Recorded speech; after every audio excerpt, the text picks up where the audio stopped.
ফুটোকে প্রত্যেকটা মেয়ের শান্তির স্থান কোথায় জানেন? বাপের বাড়িতে। তাই তো এত দূর থেকে বাপের বাড়িতে আসা। আসসালামু আলাইকুম, আর একটি ব্লগে সবাইকে ওয়েলকাম। বাপের বাড়ি যাওয়ার জার্নিটা আপনাদের সাথে শেয়ার করব। এই তো আসলাম টিকিট কাটার জন্য, আর টিকিট কেটে তারপরে কিছু কেনাকাটা ছিল, সেই কেনাকাটাগুলা করে নিয়ে বাসায় চলে আসলাম। আর এই তো এখন বাজে রাত 10টা।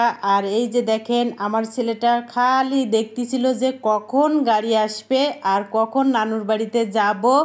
আর এই তো তার মুখের হাসিটা দেখেই বুঝতে পারছেন প্রত্যেকটা মেয়ের শান্তির স্থান আমি মনে করি বাবার বাড়িতে।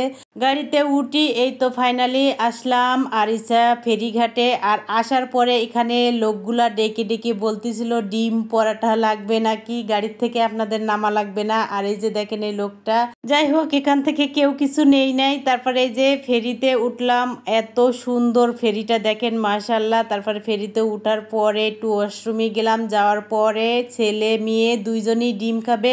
ফেরিতে উঠার পরে মেন পার্ট কিন্তু এই যে ঝালমুড়ি আর ডিম খেতেই হবে, না খাইলেই ভালোই লাগে না। তাই এই যে তাদেরকে ডিম আর ঝালমুড়ি সবাই মিলে খাওয়ার পরে ছেলে মেয়ে দুইজনই এই যে নদীর পানি দেখতেছিল আর বলতেছিল বড় বড় মাছ আছে এখানে আর অনেক গভীর। আমি বলতেছিলাম যাই হোক এই তো চলে আসলাম বাপের বাড়ি। এটা শান্তি শান্তি ফিল হচ্ছিল, যা তা বলে বোঝানোর মতন না।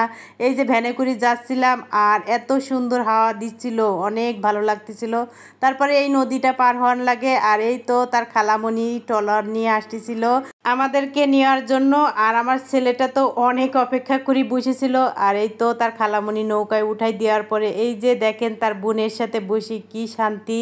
তারপরে বাসায় আসার পরে একটু ফ্রেশ ট্রেশ হওয়ার পরে এখানে এই যে আমি গাছের কুল ছিঁড়ি তারপরে খাচ্ছিলাম, আর আমার ভাবি আমাকে পেড়ে পেড়ে দিচ্ছিল। এই যে দেখেন এত মজা এই কুলগুলা খেতে, তো বলে বোঝানোর মতন না। তারপরে এই যে আমার ছোট ভাই মাছ মারার জন্য গিয়েছিল, আর এই যে দেখেন কত সুন্দর একদম তাজা মাছ নদীর থেকে মেরে নিয়ে এসে ঢাকায় থেকে। এই জিনিসগুলা যা আমি মিস করতেছিলাম তা বলে বোঝানোর মতন না। আর আসার পরে আমার ছোট ভাই আর দেরি করলো না, সাথে সাথে এই যে মাছ মেরে নিয়ে আসলো, প্রায় আধা কেজির মতন চিংড়ি মাছ ভাবা যায়।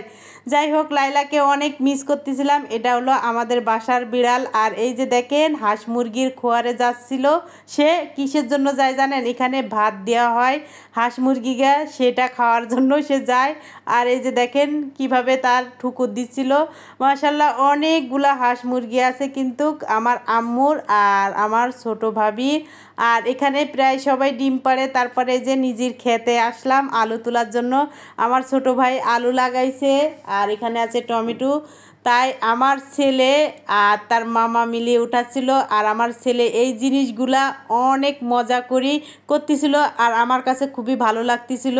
তার নানুর বাড়িতে আসার সার্থক হয়েছে। আর এই জিনিসগুলা ফিল করার জন্য কিন্তু মূলত নানুর বাড়িতে আসে। আর এই যে দেখেন সে অনেক মজা করতেছিল আর আলুটা ফুটা তাই আমাকে দেখাচ্ছিল। যাই হোক সবাই ভালো থাকবেন, সুস্থ থাকবেন। ভালো লাগলে পেজটাকে ফলো করবেন, চ্যানেলটাকে সাবস্ক্রাইব করবেন। আজকের মতন বিদায়। আর এই ভিডিওটা অনেক দিন আগের।